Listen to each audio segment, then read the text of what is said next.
Pemirsa nekat jual narkoba jenis sabu. Pasangan suami istri ini harus diringkus unit Polairut Polrestabes Palembang saat mengedarkan narkoba di pinggir sungai. Unit Gakum Polairut Polrestabes Palembang menggerebek pasangan suami istri di tepian Sungai Musi di kawasan Karanganyar, Kecamatan Gandus, Palembang.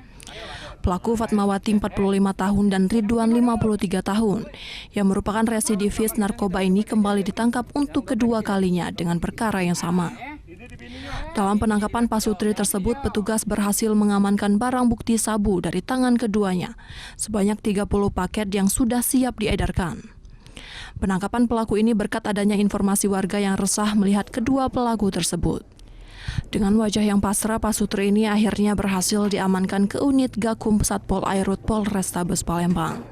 Lorong tepian Kelurahan Karanganyar, Kecamatan Gandus, Palembang, di mana awalnya kami dapat informasi dari masyarakat bahwa telah terjadi transaksi narkoba di pinggiran Sungai Musi, tepatnya di lorong tepian Kelurahan Karanganyar, Kecamatan Gandus, Palembang. Menindaklanjuti informasi tersebut, kami perintahkan Kanit Gakum kami dengan unit opsional melakukan penyelidikan untuk melakukan penangkapan terhadap para pelaku pengedar narkoba tersebut. Atas perbuatannya, pelaku dijerat dengan pasal 112 KUHP Undang-Undang Nomor 35 Tahun 2009 dengan ancaman 15 tahun penjara. Dari Palembang, Muhammad David, iNews melaporkan.